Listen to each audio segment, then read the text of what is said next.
She looked me in the eye and said, "Grant and I are taking the weekend to reconnect, and I need you to stay out of it." I set my glass down, smiled once, and decided I would be moved out before she came back. Hey friends, please like this video and leave a comment with your impressions. This will be a great help. Thank you. We never tire of reminding you, it's all thanks to you. It was late October in Madison, Wisconsin, the kind of cold that makes the air feel clean and sharp. I'm 38 and I work as a procurement analyst for a hospital network. My days are invoices, contracts, and numbers that have to match down to the penny. I used to think that meant I was boring. My fiancée used to say it meant I was steady, and she said it like it was a compliment. Her name was Tessa. She was 33 and worked in marketing for a mid-sized home builder. She had a fast brain and a fast mouth, the kind of person who could turn a simple dinner into an event just by describing it. We'd been together a little over 3 years. We lived in a 2-bedroom apartment on the west side, and we were planning a small wedding for the following summer. The ordinary parts of our life looked fine from the outside: morning routines, grocery lists stuck to the fridge with a magnet, a shared calendar on the kitchen wall. She'd hum while she did her makeup. I'd handle the bills and the boring calls. We weren't rich, but we were comfortable. We had friends. We had a plan. But in the weeks leading up to that night, something started to feel off in a way I couldn't explain with numbers. It began with her schedule changing without notice. She started taking client dinners that ran late, but she wouldn't say which client. When I asked, she'd answer without looking up from her phone. She used to toss her phone on the couch and forget it. Now it stayed face down, always within reach, like it was part of her body. Then she started dressing differently for ordinary errands. A trip to pick up dry cleaning became a full outfit with heels. A quick meeting became perfume and a careful hairstyle. I noticed because I'm a creature of patterns, and her pattern was changing. One Tuesday, I opened our shared tablet to check a recipe. A banner notification popped up from a travel app we both used for our past vacations. It said, "Trip to Chicago, itinerary updated." I didn't click it. I didn't need to. Just seeing it made my stomach tighten. When she got home that night, I asked, casual, "Are we going to Chicago soon?" She blinked like she'd forgotten which story she was telling. "No, why?" "I saw a notification on the tablet," I said. "It mentioned Chicago." She laughed, but it wasn't her usual laugh. It had an edge. "Oh, it's nothing, just something for work." "Work sends you to Chicago on a weekend?" I asked. She walked past me and hung her coat, slow and deliberate. "Not everything is about you, Ethan." That was new too, the Ethan with a hard tone, like my name was something she had to tolerate. I let it go because I didn't want to be the guy who interrogates his partner over a travel notification. I'd been married once years ago, and I'd learned that constant suspicion is its own kind of poison. So I told myself there was a reasonable explanation, and I went back to my spreadsheet and my normal life. 2 days later, she brought it up herself. We were sitting at our dining table. I had my laptop open, sorting receipts for wedding deposits because our venue required a payment schedule. She had her phone in her hand, thumb flicking across the screen like she was erasing something. "I need to tell you something," she said, without looking up. "Okay," I said, still focused on the screen. "What's up?" "I'm going to Chicago next weekend," she said. I paused, then closed my laptop halfway, for work. She finally looked up. Her expression was carefully neutral, like she'd practiced it in a mirror. "Not exactly." My mind went to the obvious. With who? She took a breath. "With Grant." I knew that name. Grant was her ex from before we met. I'd heard about him in the way you hear about a bad winter storm from someone who lived through it. He was the wrong timing guy, the we're better as friends guy, the it just didn't work guy. She claimed they were on polite terms. I wasn't thrilled about it, but I'd never told her who she could talk to. I've always believed adults should be able to behave like adults. "Why are you going with him?" I asked. "He got a new position," she said quickly. "He's doing this weekend thing like a reset. He invited me. It's not a big deal." "A reset," I repeated. She waved a hand. "You're making it sound dramatic." I kept my voice calm. "I'm asking a simple question. Why are you going away for a weekend with your ex?" Her eyes hardened. "Because I want to, because he understands me." That sentence landed like a slap, not because it was loud, but because it was clean. No apology, no attempt to soften it. I stared at her for a moment, waiting for the rest, waiting for her to add something like, "You know what I mean," waiting for her to laugh and say she was joking. She didn't, though. So, I said carefully, are you asking me if I'm okay with this? She leaned back in her chair, crossing her arms. I'm telling you, and before you start, I need you to not make this weird. I felt my face stay steady, but something in my chest switched off. How would I make it weird? I asked.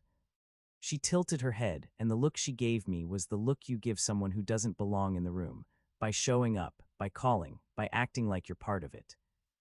I blinked once. You weren't planning to tell me until now. I told you now, she snapped. And I'm telling you this too. Grant is bringing some friends, people from his new circle. They don't know you, and honestly, you don't fit the vibe. I'm not dragging you into that. There it was. The humiliating line wasn't a shout. It was the casual dismissal of someone who feels entitled to decide your value. I held her gaze. So you're going to spend the weekend with your ex and his friends, and your plan is for me to just sit here and wait. Her mouth tightened. Don't make it sound like that. Then tell me what it is, I said. She leaned forward, voice lower, like she was offering a reasonable compromise. This is one weekend. I need space to think, and I need you to trust me enough to not insert yourself where you're not needed. Not needed. That phrase did more damage than anything else she'd said, because it wasn't just about the weekend. It was about how she saw me. I could have argued, I could have asked for her phone, I could have demanded details, but I don't negotiate with disrespect. That's one of the few rules I've kept my whole adult life. So I did something else. I asked one question that mattered. Tessa, I said, are we still getting married? She hesitated just a fraction of a second, and that hesitation told me everything. Of course, she said, too fast. Why are you being dramatic? I nodded slowly, not in agreement, just in acknowledgement that the person in front of me was no longer operating in good faith. And I remembered what was sitting in my email inbox. A ring deposit confirmation from a jeweler downtown, a venue contract for a lakeside lodge just outside the city, a moving company estimate because we'd planned to upgrade to a townhouse after the wedding. We also started a joint loan pre-approval process for that townhouse, and my credit and income were the backbone of it. I had treated those commitments like they were real. In that moment, I understood something with absolute clarity. She was using the engagement like a safety net while she shopped for a different life. I kept my tone even. Okay, enjoy Chicago. Her shoulders relaxed like she'd won. Thank you, see, that's all I wanted. She stood up, already reaching for her phone again. And please don't blow up my weekend, I'm serious. I heard you, I said. She left the room, tapping out a message before she even made it to the hallway. I sat there for another minute, breathing normally, letting the decision settle into place. Then I opened my laptop again, not to argue, to act. The first email I searched was from Lakeshore Pines Lodge, the venue we'd booked for July. I found the contract and scrolled to the cancellation terms. It wasn't fun reading, but it was clear. Full refund of the date-hold deposit if canceled more than 180 days out, minus a small administrative fee. We were still within that window. I drafted a message. Subject cancellation request, event date hold, July 12. I wrote my name, the reservation number, and a simple sentence. Due to a change in circumstances, I am requesting cancellation of our event booking and confirmation of the applicable refund per contract terms. I hit send. Next was the jeweler. The ring wasn't fully paid off yet, but I'd put down a deposit for a custom setting. I pulled up the email receipt from Hearthstone Jewelers. It listed the deposit amount and a note about customization scheduling. I checked their policy. Deposits were refundable within 7 days if the custom work hadn't started. I was on day 6. I called the next morning right when they opened. A woman answered with a cheerful voice, and I kept mine polite. I need to cancel a custom order, I said. Order number is HS4419. She asked for my name, I gave it. She asked if the design process had begun. I told her we hadn't had the final design appointment yet. That was true. Tessa had kept rescheduling it because work was crazy. All right, the woman said after a pause. We can process the deposit refund. It typically returns to the card in 5 to 7 business days. Please email me confirmation, I said. Absolutely, she replied. Within 10 minutes, a new email landed in my inbox. Subject: refund confirmation, order HS 4419. That was receipt number 1, lawful, clean, no drama. Next, the moving company. We paid a small holding deposit for a move in late June because the good companies book early. I found the invoice and called. Their policy was 100% refund if canceled more than 30 days out. I was more than 200 days out. I canceled. I got the confirmation email. Subject: move cancellation confirmed. Invoice MC 20814. Then I opened the joint loan pre-approval thread with our mortgage broker. It was still in early stages, but it had my pay stubs, my bank statements, my signature. Tessa's name was included as a co-applicant. I wrote a short message. Subject: update on application. I stated that I needed to withdraw the co-applicant and proceed alone if we continued, but for now, please pause the application. I asked for written confirmation that no further action would be taken without my signed authorization. The broker replied within an hour. Application paused. No further credit pulls. Confirmation attached. Receipt number 3. By lunchtime, I had undone the future we'd been building, not out of spite, but out of self-respect. The next step was the apartment. Our lease was in both names. The renewal offer for the following year was already in our inbox because our landlord liked stable tenants. We had not signed it yet. That mattered. I read the current lease. There was a clause about early termination and move-out notice. I wasn't breaking the lease immediately. I wasn't going to leave her stranded with a bill that legally included my name.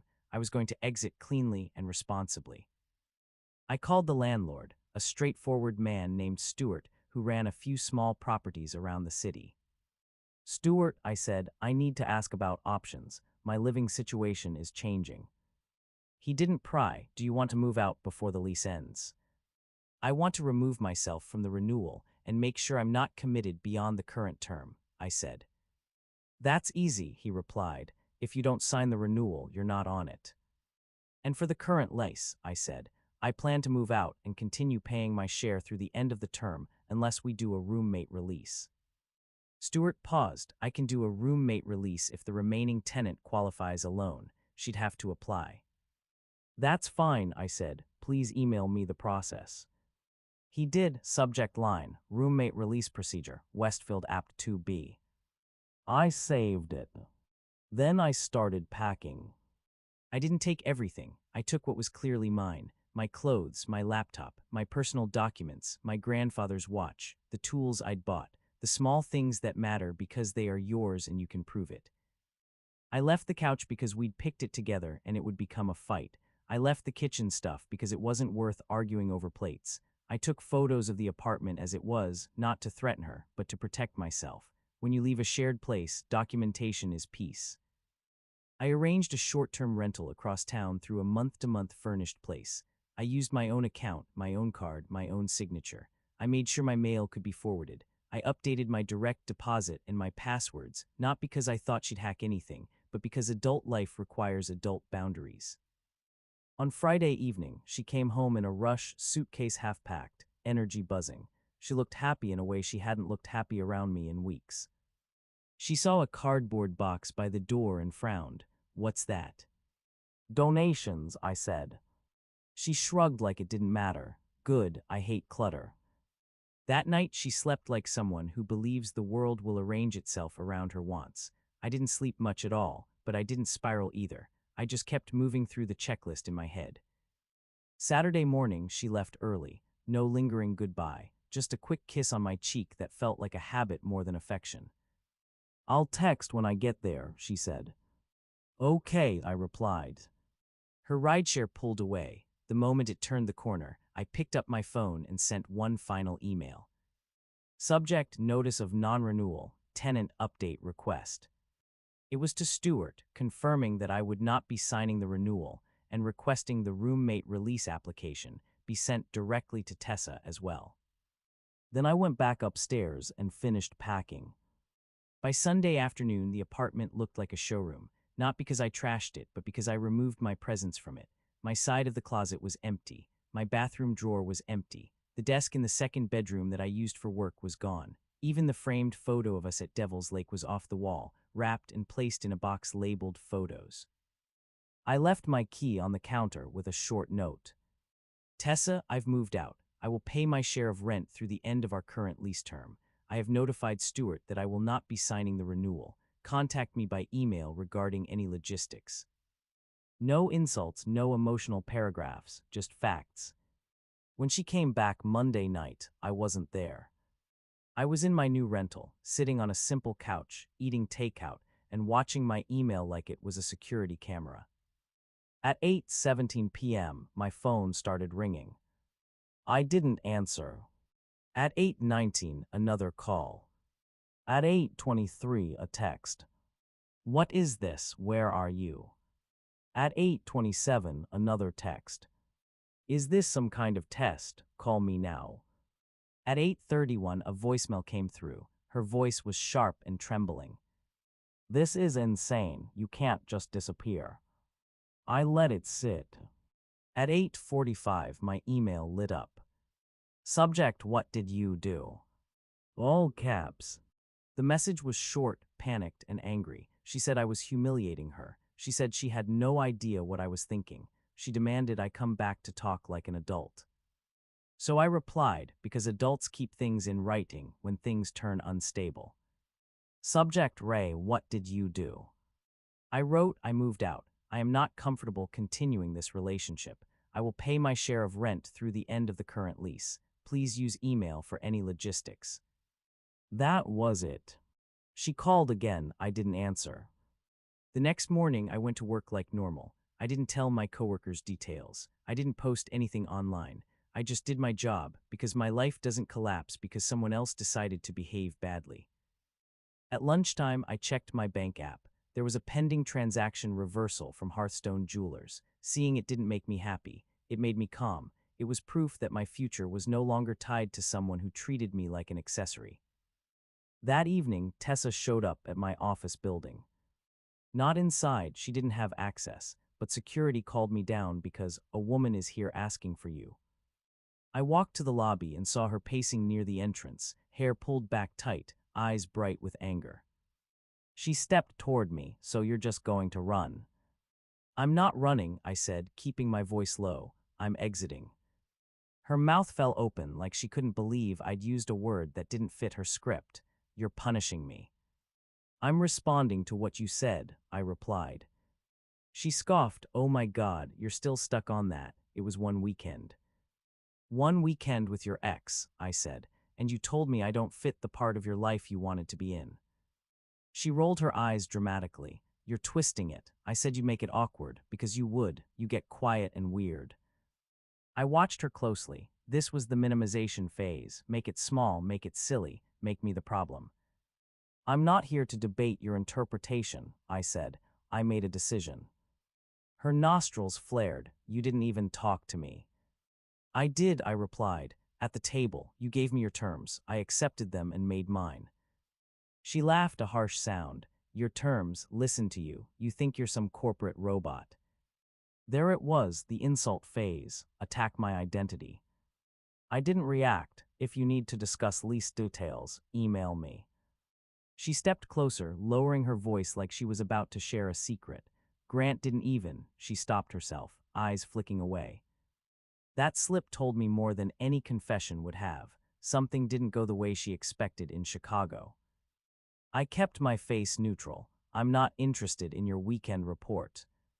Her eyes filled suddenly, like she could switch emotions the way she switched outfits. Ethan, please, you can't do this. We were planning our life. We were, I said. Then you told me to stay out of the part of your life that mattered. I didn't say that, she snapped, wiping at her cheek. I didn't mean it like that. I held steady. Meaning is what people do, not what they claim afterward. Her voice rose. So that's it, you're just done, after 3 years. I didn't use the phrases she wanted. I didn't give her the dramatic line she could repeat to friends. I said the truth. I'm not marrying someone who treats me as optional, I said. Her face twisted. You're cold, that's your problem, you don't fight for anything. I fight for things that respect me back, I replied. She stared at me, trembling. and then she reached for a new angle. "What am I supposed to do now?" she demanded. "I can't cover the rent alone. You're leaving me stuck." "I'm paying my share through the lease," I said. "I'm not leaving you with my legal obligations. I'm leaving you with your choices." She opened her mouth to argue again, but the security guard was watching, and she seemed to realize making a scene in my lobby wouldn't help her. She leaned in, voice tight. "You're going to regret this." "I won't," I said, and I meant it. Then I walked back inside. That night, she emailed again. "Subject, please just talk to me." This time the message was softer. She said she missed me. She said she was confused. She said Grant was just a friend. She said she felt pressured and lost, and that I was abandoning her at her lowest. That was the blame phase, make me responsible for her instability. I replied once, the same way you reply to a vendor when a contract is closing. "Subject Ray, please just talk to me." I wrote, "I will not be discussing the relationship. Lease logistics only. I wish you well." Then I created an email filter that routed anything from her address into a folder called Tessa Records. It wasn't revenge, it was organization. Over the next 2 weeks, there were 3 more attempts. First, an unknown number called me at 11:42 p.m. I let it go to voicemail.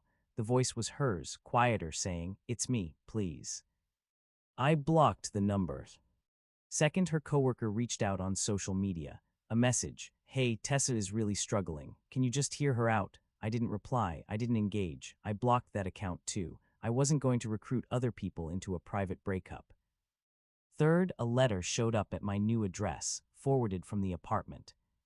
It was handwritten. She said she was sorry. She said she made a mistake. She said she didn't think I'd actually leave. That sentence was the heart of it. She thought my role was to absorb whatever she did and remain available. I scanned the letter and saved it in the same folder. Then I recycled the paper. The quiet karma didn't come from me. It came from maths. Within a month, Stuart emailed both of us with an update. Tessa didn't qualify for the roommate release alone without a cosigner because her income was partly commission and her recent pay stubs were inconsistent. That wasn't my fault. It was just underwriting. She tried to pressure me into staying on the renewal just for a year. I said no in writing. She then tried to find a roommate to take my place, but Stuart required a full background check and application. The first candidate didn't pass. The second backed out. Meanwhile, her social life did its own thing. She had posted a photo in Chicago with a rooftop skyline behind her, captioned something like "New Season." People commented hearts and fire emojis. A week later, those comments turned into questions, the kind you can't control. "Wait, where's Ethan? Did you guys move? Is the wedding still on?" She deleted the post. Around that same time, one of her friends, someone I didn't block because she wasn't contacting me, ran into me at a grocery store. She looked uncomfortable, like she was stepping on a landmine. "I'm sorry," she said quietly. "I heard things." "What things?" I asked, genuinely curious. She hesitated. "That Grant didn't even stay the whole weekend. He left the second night. Apparently he was there with someone else too." I felt nothing but a small, sad confirmation. Reality always arrives, even when people try to edit it. As weeks passed, I heard through the same distant grapevine that Tessa had tried to pretend everything was fine, then couldn't keep it together. She missed work deadlines. A big client presentation went badly. Her manager put her on a performance plan. Again, not my doing. Just the natural consequence of someone burning their own stability and expecting the world to keep them warm. My own life got quieter in the best way. I moved my things from the rental into a smaller one-bedroom on the east side. I opened a new savings account that was only mine. I restarted the townhouse search alone, slowly, without the pressure of wedding timelines. I started running again in the evenings, even when it was cold, because it cleared my head.